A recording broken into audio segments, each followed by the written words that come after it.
Oke, baik. Perkenalkan nama saya Primadi Chandra Susanto. Di sini saya salah satu dosen di ITL Trisakti, Institut Transportasi dan Logistik Trisakti, dan saya juga sebagai editorial tim di Greenation Publisher, Dinasti Publisher, dan Siber Nusantara Publisher. Ini adalah tiga publisher internasional, grade-nya adalah Copernicus Internasional, dan ada juga Sinta 3, Sinta 4, Sinta 5. Jadi bagi teman-teman semua yang nantinya mau publikasi free of charge di Greenation, di Siber, nanti mungkin di akhir acara saya akan informasikan bagaimana caranya, lalu mekanismenya seperti apa untuk mendapatkan publikasi gratis. Nanti kita akan bahas setelah acara ini berakhir. Baik, saya lanjut. Jadi kita di sini berbicara personal branding. Kalau seandainya kita berbicara personal branding, teman-teman semua, kita berarti sedang membangun citra. Membangun citra apa? Membangun citra diri. Kenapa? Kalau seandainya kita membangun citra diri berhasil, pada umumnya kesuksesan itu lebih cepat kita dapatkan.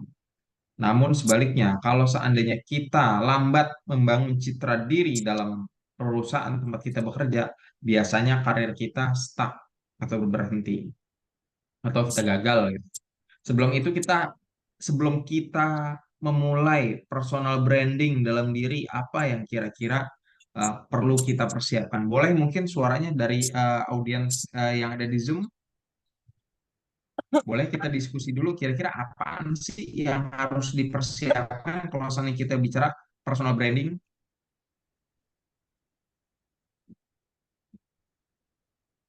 Ada yang tahu? Boleh suaranya?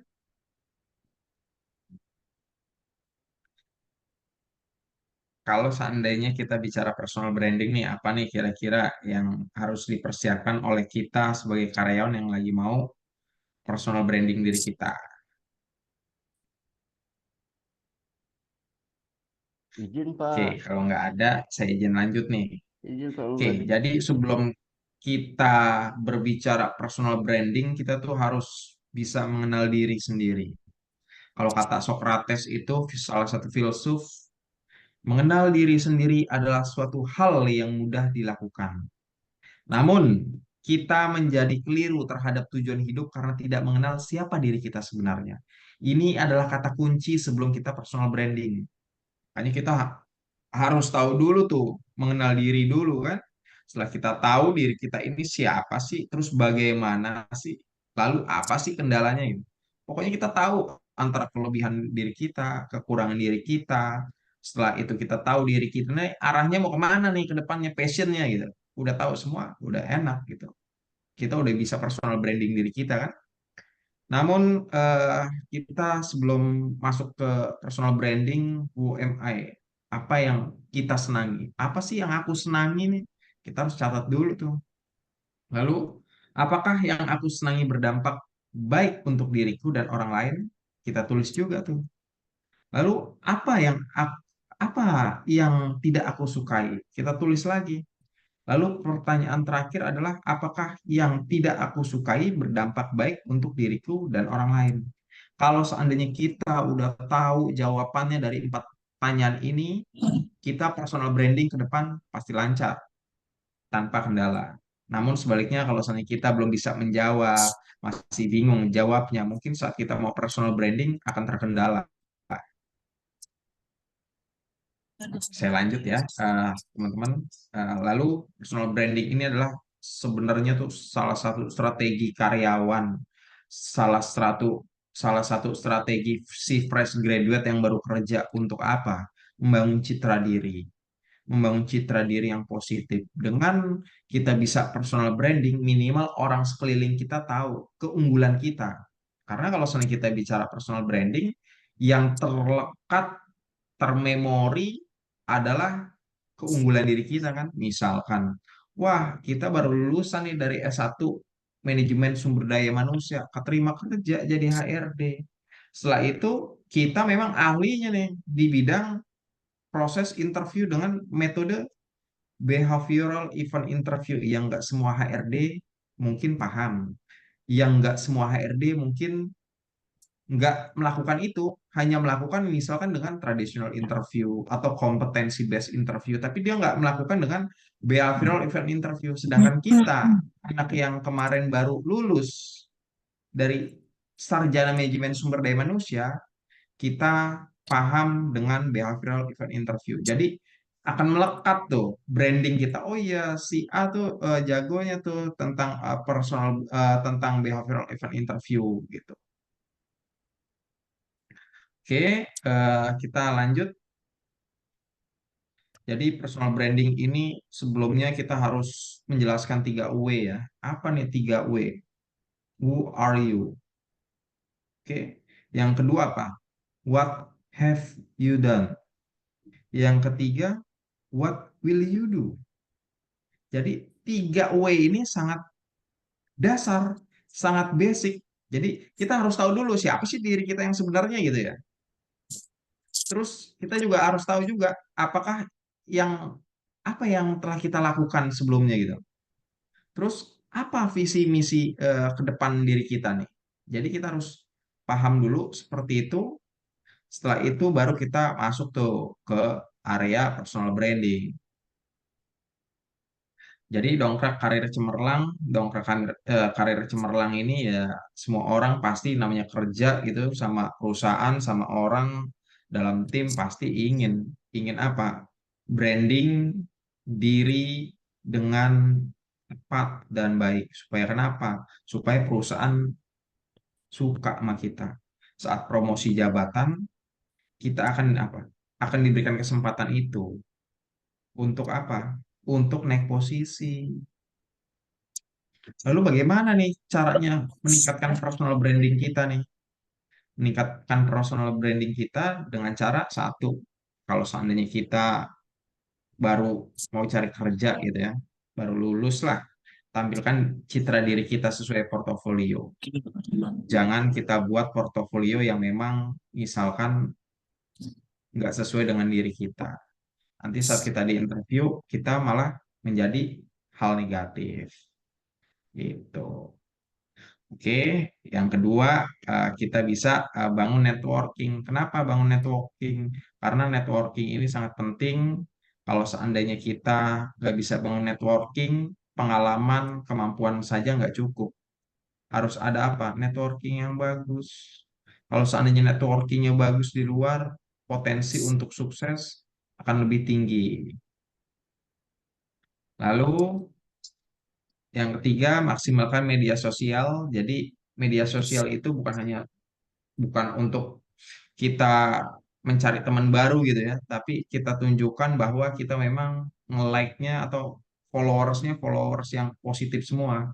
Karena eranya kalau seandainya kita kerja, ngelamar gitu, ya, ngelamar kerja pas interview, HRD kadang-kadang mencari tahu asal-usul orang ini di mana di internet, cari aja di Google.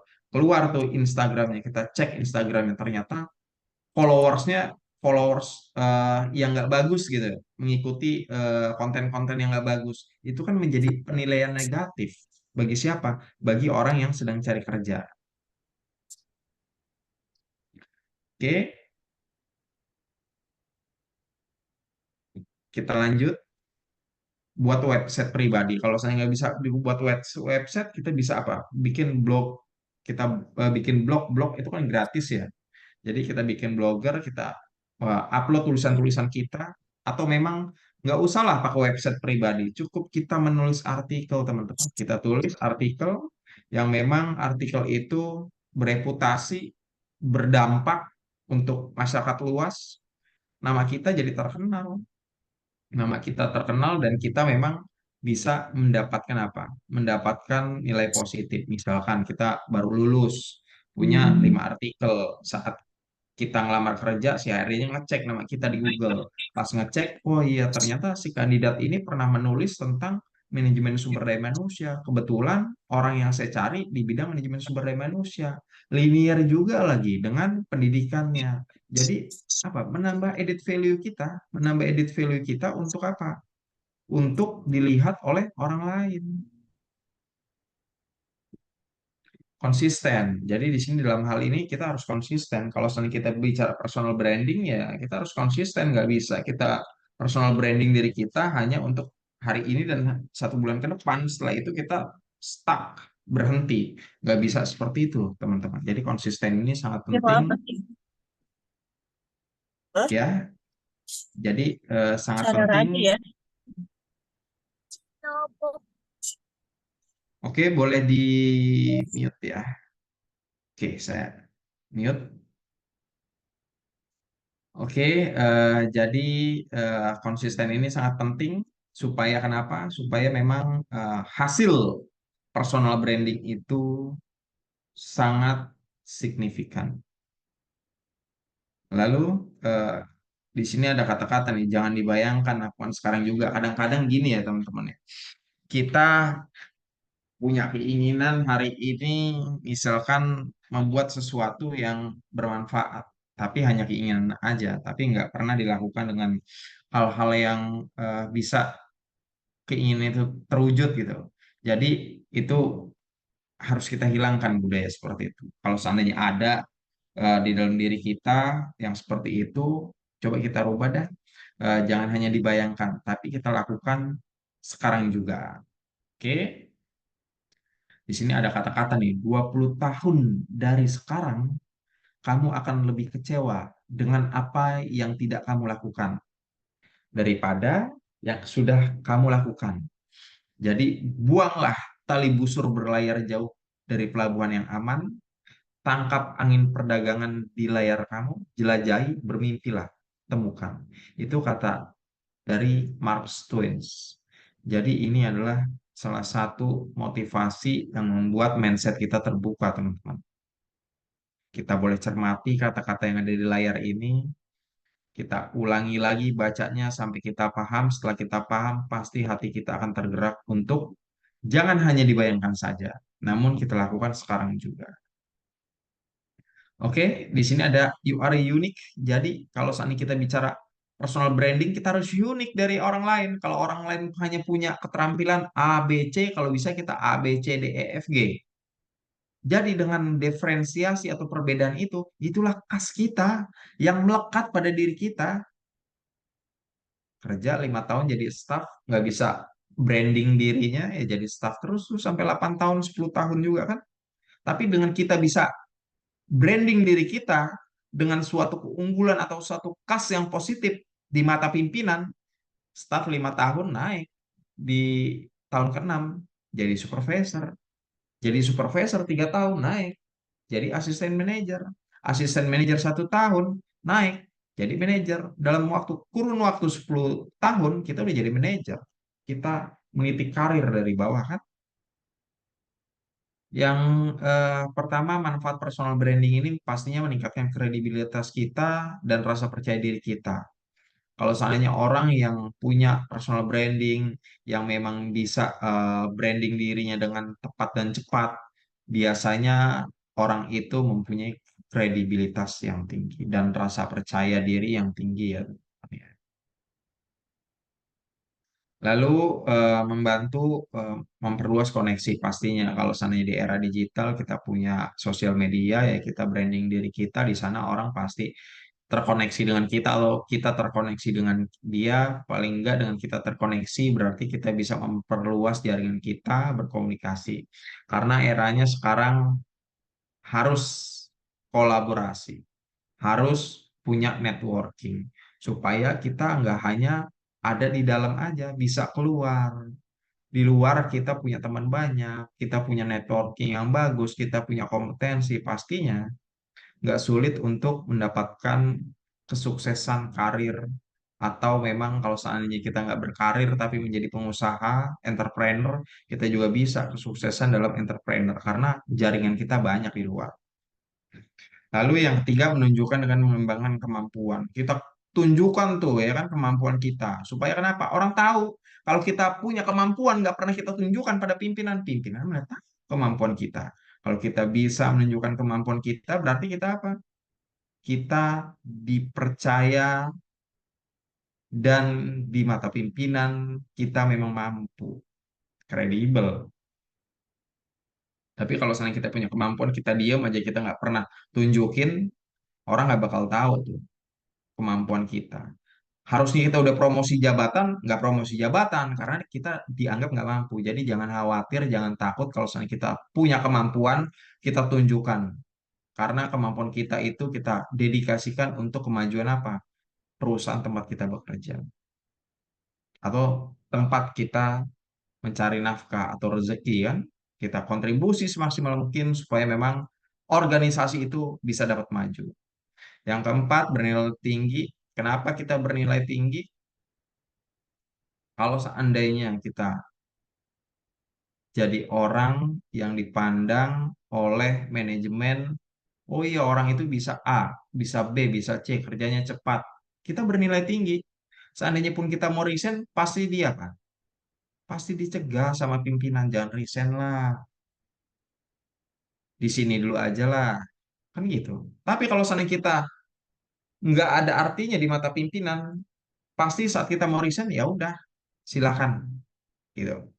Jadi disinilah untuk menciptakan nilai tinggi kita supaya memang bisa ya eh, supaya kita bisa mendapatkan hasil. Pastinya kalau kita bernilai tinggi berdampak pada apa? Penghasilan kita. Oke, kita lihat dulu membedakan dengan kompetitor. Coba lihat warna kuning, lain sendiri daripada yang lain.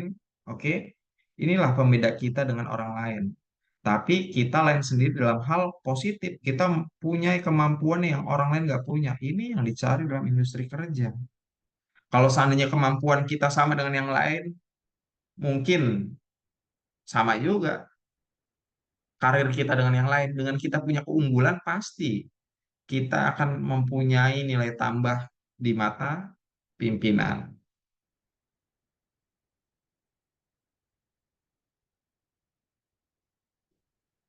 Oke, jadi kesalahan-kesalahan dalam personal branding ini tidak mempunyai persiapan matang ya, nggak konsisten.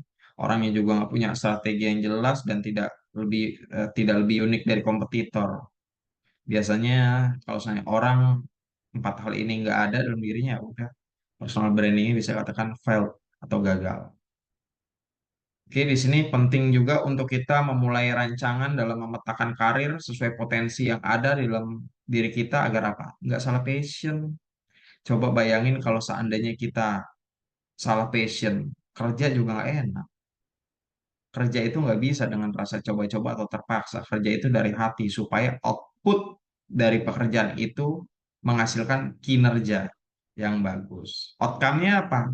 Perusahaan bisa berjalan lancar, perusahaan bisa maju dengan cepat. Sukses atau gagal, kita yang menentukan. Kenapa kita yang menentukan? Karena orang lain hanya bisa memberikan nasihat pada kita. Yang menjalankan adalah kita. Kita tahu di depan itu jalannya berliku. Jangan lewat situ. Kalau seandainya lewat situ, resiko potensi jatuhnya lebih tinggi, kan gitu. Jadi sukses atau gagal kita yang menentukan. Di sini ada fixed mindset dan grow mindset. Kita bisa lihat kalau orang yang punya fixed mindset kekurung, kekunci itu pikirannya. Oke, potensinya nggak bisa dilatih. Kalau dikritik katanya, wah saya itu ancaman bagi saya. Ngelihat kesuksesan orang lain, dia dengki gitu. Terus kalau misalnya kita berbicara effort gitu, ya sia-sia aja lah. Terus kalau ada tantangan, dia bilang, wah ancaman bagi saya. Ini bagi orang-orang yang mempunyai kriteria fixed mindset. Tapi ada lagi nih temannya nih grow mindset, mindset berkembang. Wah mantep ini. Kalau seandainya kita bicara potensi, dia bisa bilang bisa dilatih kalau potensi. Kalau seandainya dia dikritik orang yang grow mindset, dia bilang saya akan memperbaiki karena ini perbaikan untuk lebih baik lagi. Dan lihat kesuksesan orang lain, terinspirasi. Bukan seperti yang fixed mindset. Kalau fixed mindset, ngelihat kesuksesan orang lain, dengki dia. Effortnya apa? Menuju sukses. Tantangannya proses naik level. Inilah yang membedakan kriteria orang yang memiliki fixed mindset dan grow mindset. Coba kita evaluasi diri kita nih, kira-kira kita masuk kategori yang hijau atau yang merah ya. Kalau seandainya masuk yang hijau, kita pertahankan.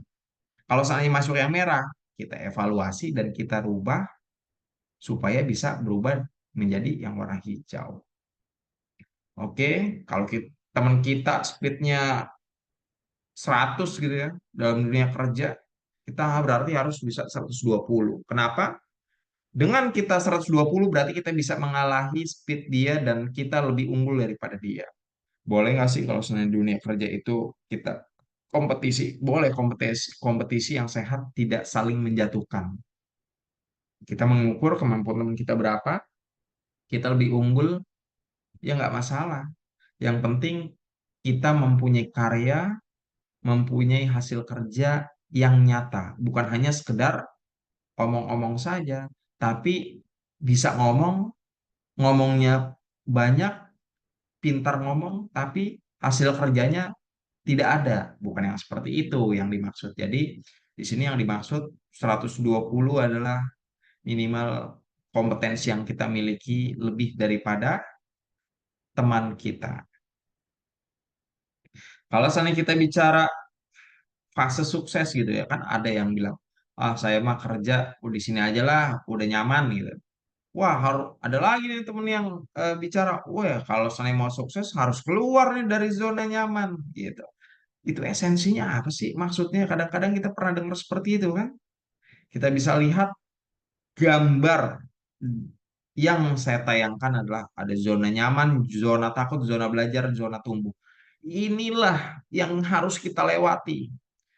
Kerja jadi HRD 4 tahun, staf HRD. Merasa nyaman, berangkat jam 8, pulang jam 5, gaji cukup, remunerasi cukup, setiap 3 bulan sekali dapat tiket untuk jalan-jalan dari perusahaan, udah nyaman tuh.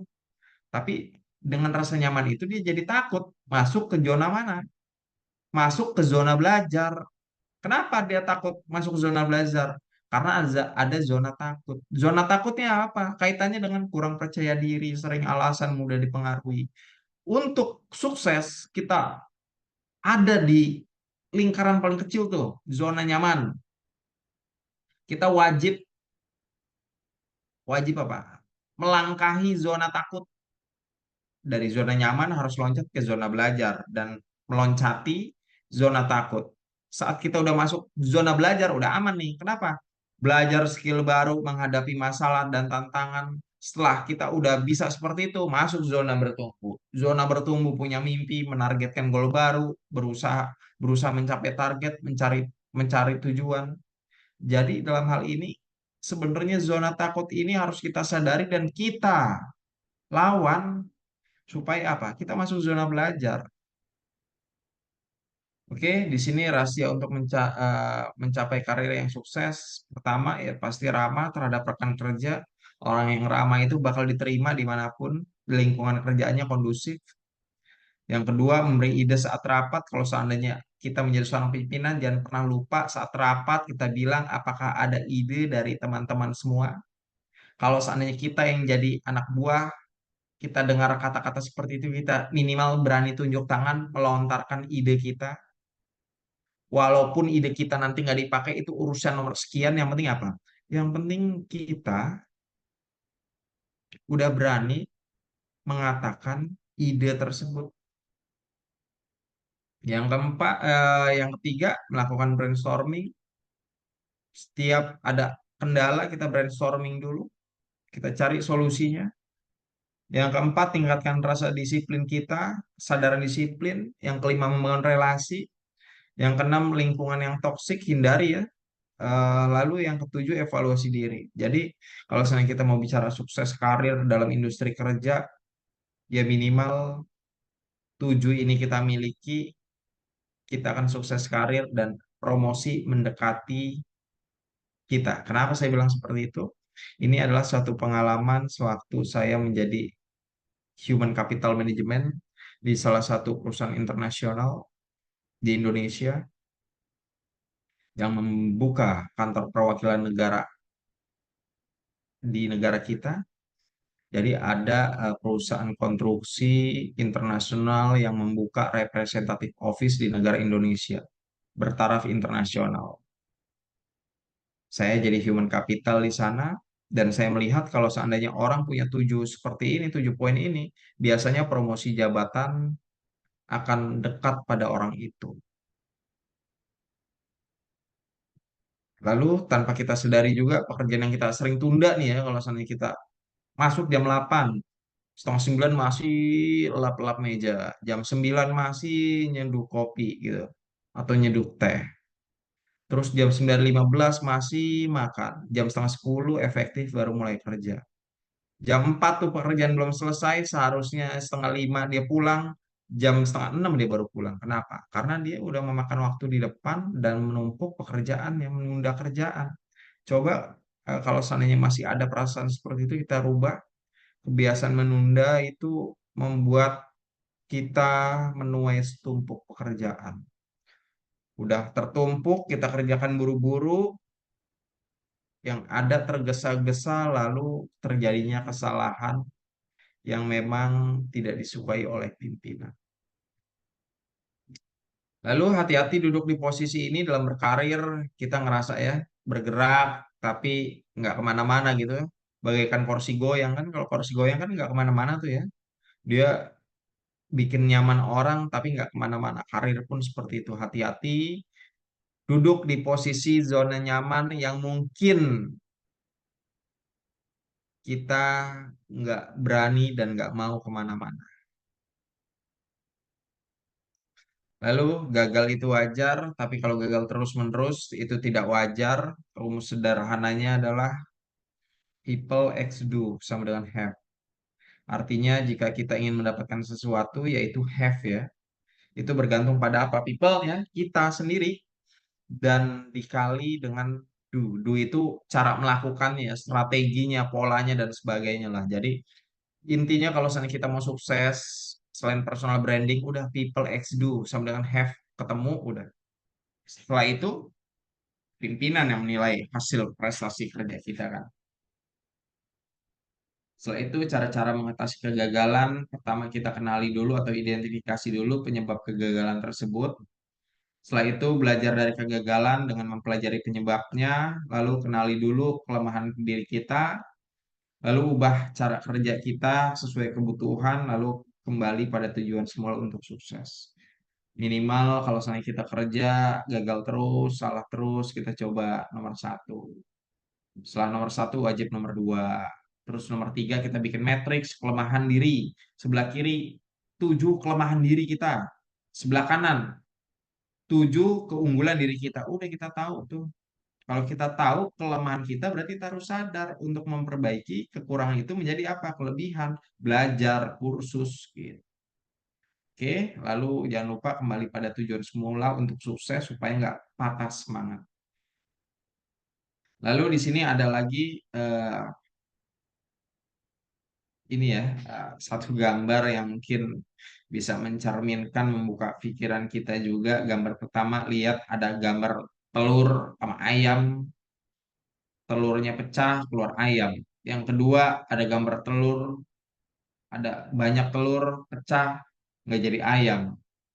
Jadi di sini ada bahasa Inggrisnya saya bacakannya. If an egg is broken by outside force, life ends. If broken by inside force, life begins. Great things always begin from inside. Jadi artinya, jika telur itu dipecahkan dari kekuatan luar, kehidupan berakhir. Contohnya gambar nomor 2, jadilah telur yang nggak bermanfaat, nggak jadi kehidupan. Mungkin bermanfaat untuk dimakan orang, tapi nggak menimbulkan kehidupan kan? Lalu, jika telur dipecahkan dari kekuatan luar, saya ulangi lagi, saya ulangi, jika dihancurkan oleh kekuatan dari dalam, kehidupan dimulai seperti gambar nomor satu. Jadi intisarinya adalah hal-hal besar selalu dimulai dari dalam diri kita, bukan dari luar, tapi dari dalam diri kita, kesadaran diri kita. Oke, di sini life is choice gitu ya. Jadi di sini kalau seandainya kita punya atau tidak punya tujuan hidup gitu ya, jadi eh, kita juga harus tahu tempat yang biasa kita sukai, tempat yang nggak biasa kita sukai. Jadi di sini ada diagram ya. Jalan benar, cara salah. Lama sampai tujuan gak sukses-sukses orang ini.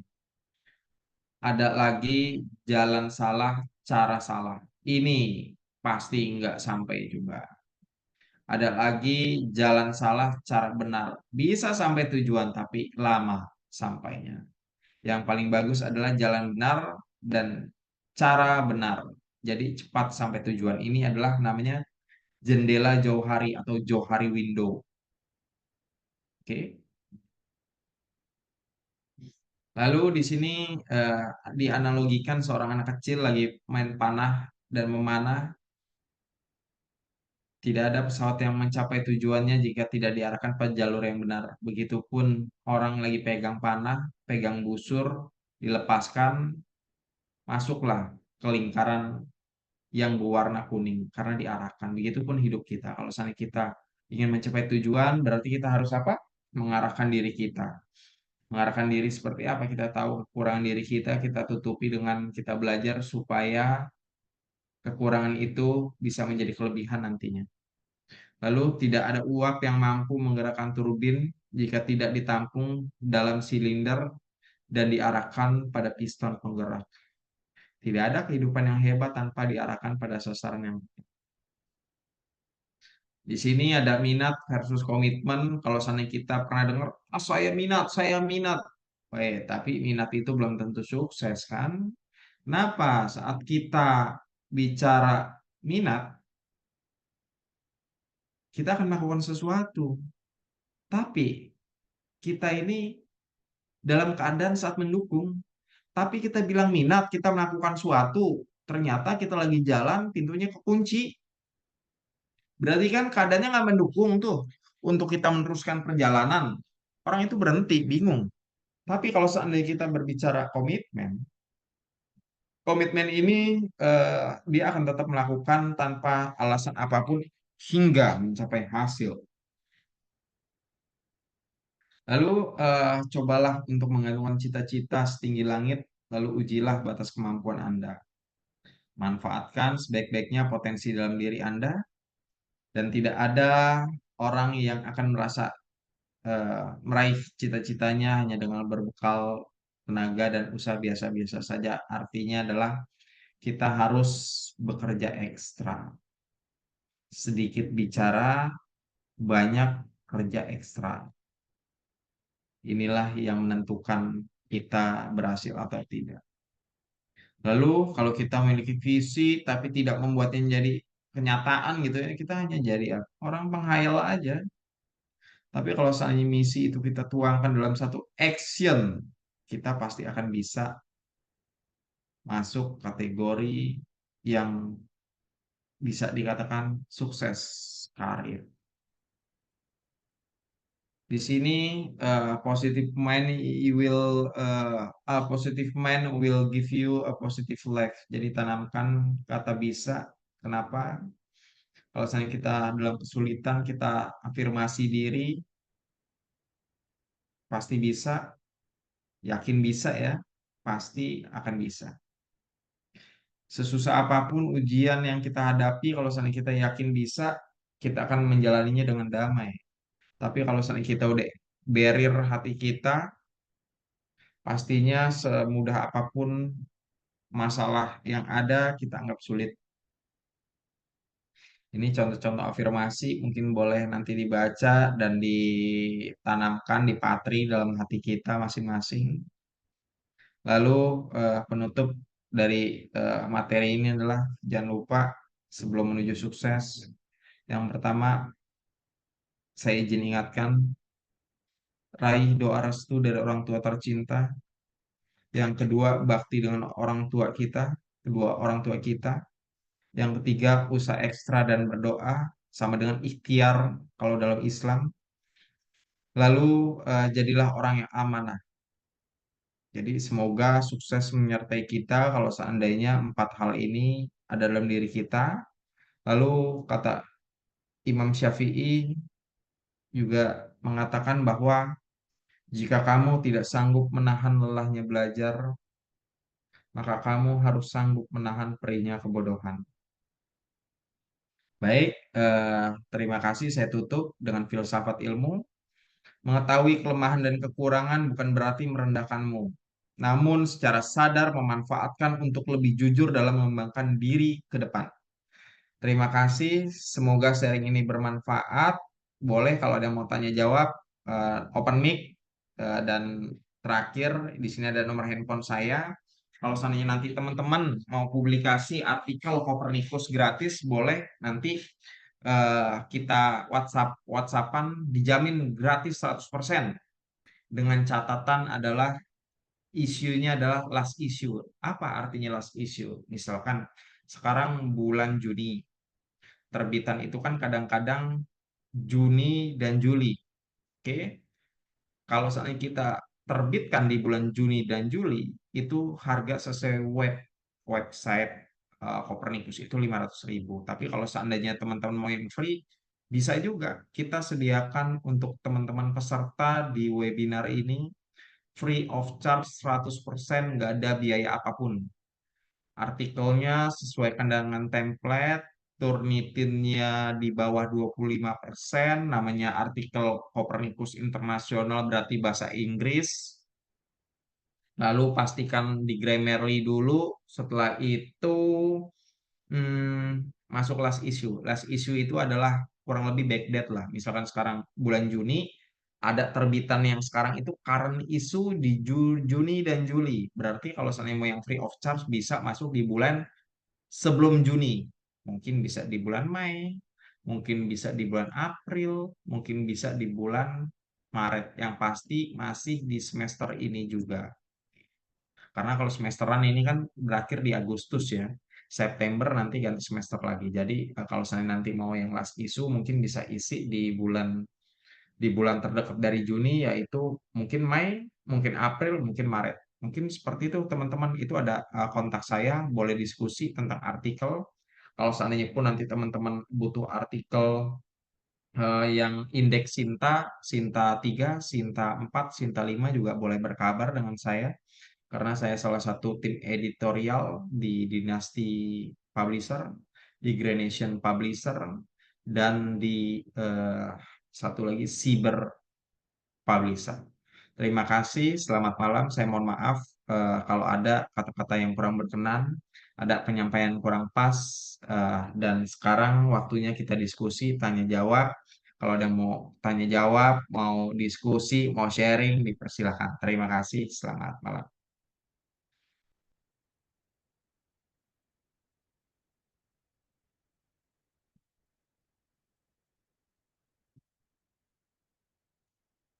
Boleh, teman-teman, ada yang mau diskusi, silakan.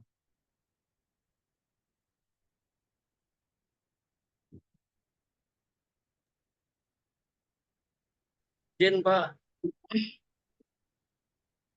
Oke, baik, terima kasih Pak Agus, silakan Pak Agus. ya, ya Pak. Terkadang kita dihadapkan pada kondisi di mana kesibukan itu luar biasa,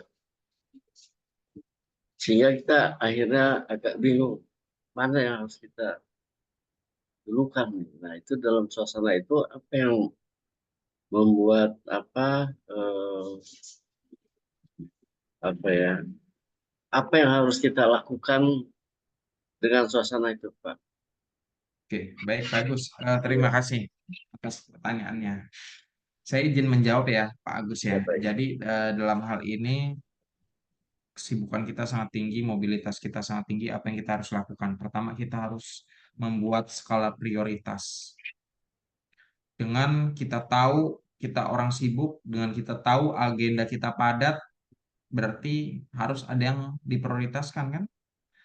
Jadi kita buat skala prioritas. Kalau seandainya hari ini ada kegiatan 6, kita prioritaskan dari 6 itu mana sih yang harus kita dahului, yang benar-benar urgensinya sangat penting gitu. Biasanya sih seperti itu, Pak Agus. Jadi tanpa kita membuat seperti itu, skala prioritas, kita mungkin akan tetap jalanin 6-6 itu dengan rasa bingung. Dan mengatur waktunya bingung juga kan. Ya, Harus selesai semua di hari itu. Waktunya juga sangat minim. Mungkin akan selesai semua, tapi nggak optimal karena fokus kita terpecah. Tapi dengan kita membuat skala prioritas tersebut, model ranking aja, skala prioritas 1 sampai 6. Satu yang paling penting, dua agak kurang penting. Ya seperti itu. Jadi kalau kita udah membuat skala prioritas, pada umumnya nanti kita akan bisa apa? Kita akan bisa ah, menjalani semua itu dengan damai. Mungkin seperti itu, Pak Gus. Eh, Terima kasih atas pertanyaannya, Pak Gus. Baik, Pak. Mungkin menambahkan kalau seandainya ada skala prioritasnya ini standarnya satu nih, standarnya satu nih misalkan ya Pak. Maka eh, apa yang harus kita pilih nih Pak? Mungkin sharing saja. Kalau saya lihat, saya pilih bahwa risikonya. Jadi kalau dua, tiga prioritas yang sama yang harus dikerjakan pada waktu yang sama, maka saya sharing saya bahwa saya harus memilih salah satu yang yang berisiko berisiko rendah gitu Pak. Karena apa Hmm. kalau kita selesaikan semua yang tadi Pak Prima bilang ini nggak akan sempurna itu artinya tidak akan eh, bisa menyelesaikan masalah gitu. Sharing aja Pak Prima barangkali Iya, seperti itu saya lakukan gitu. Apa salah gimana iya. gitu Pak? Oke, kalau misalnya kita bicara skala prioritas, pertimbangannya apa sih untuk memilih yang prioritas kan seperti itu. Ya. Ya kita lihat dulu, dalam hal ini kita menggunakan skala prioritas. Kira-kira, misalkan gini deh, kita punya agenda kerja minggu ini untuk merekrut karyawan. Hmm. Saya kasih contoh seperti itu karena saya dulu 8 tahun ya di HRD. Kita dapat agenda dari pimpinan, kita harus merekrut orang yang bisa berbahasa Jepang dan Mandarin misalkan. Dengan waktu 6 hari harus udah ketemu sama user. Itu kan prioritasnya kan. Hmm. Tapi ada nih kondisi-kondisi yang memang kita mendapatkan orang hanya bisa satu bahasa kan. Hmm. Hanya bisa bahasa Jepang aja misalkan. Ya kita juga bisa pilih yang seperti itu, Pak Agus. Oh. Jadi kita daripada nggak dapet kan gitu skala prioritasnya. Kita prioritasin tetap yang bisa dua bahasa gitu ya. Tapi kalau nggak ada, adanya cuma satu, ya kan? Berarti kan kita harus pilih yang itu. Mungkin seperti itu Pak Gus contohnya. Baik. Jadi skala prioritas itu memang sangat penting membantu kita untuk menentukan. Intinya kita sebagai decision maker biar nggak salah pilihan, biar kita nggak nyesel di kemudian hari dengan pilihan kita, kita prioritaskan mana sih yang baik saya pilih untuk saat ini dan ke depannya, bukan hanya untuk saat ini, saat ini dan ke depannya. Kalau kita udah pilih itu dan ya yakin lah. Baik, Pak. Mungkin Terima seperti kasih itu banyak Pak Pak Gus. Prim. Ya, silakan yang lain teman-teman semua kalau ada yang mau bertanya atau mau diskusi atau mau sharing dipersilakan.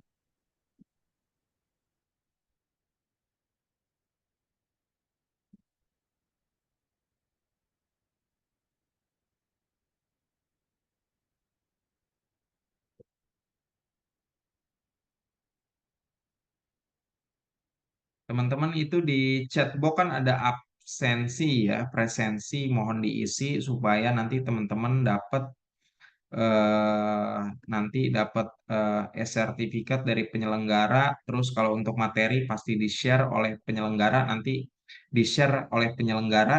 eh, jadi nggak usah khawatir, nanti akan dapat materinya karena saya tadi udah kasih ya ke penyelenggara materinya. Setelah itu eh, ini ya, setelah itu nanti teman-teman jangan lupa isi link presensi supaya dapat sertifikat dari penyelenggara. Ada lagi teman-teman yang mau diskusi? Kalau seandainya nggak ada, kita tutup. Kalau seandainya masih ada, silakan.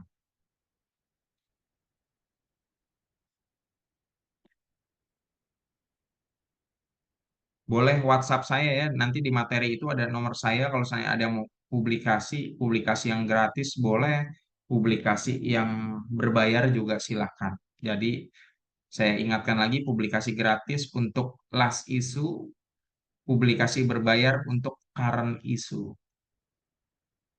Current issue itu adalah bulan yang sedang berjalan dan bulan akan mendatang. Last issue itu adalah bulan yang telah berlalu. Mungkin seperti itu, teman-teman semua. Kalau memang tidak ada, mungkin boleh kita akhiri pertemuan malam ini. Kalau seandainya pun teman-teman nanti ada yang mau diskusi tentang manajemen sumber daya manusia, dipersilakan dengan senang hati.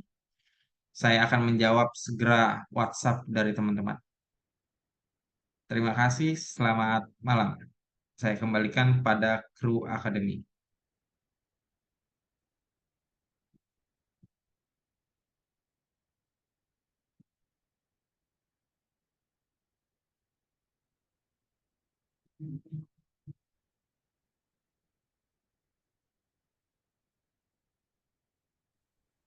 Boleh ditutup pihak kru akademinya?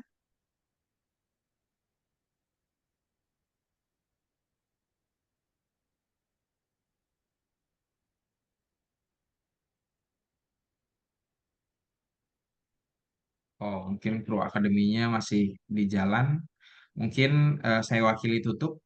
Terima kasih atas kepercayaan teman-teman semua untuk hadir dalam Zoom ini. Kita akhiri Zoom hari ini. Kalaupun nanti udah isi sertifikat, link sertifikat ternyata belum dapat sertifikatnya, boleh chat di WA Group.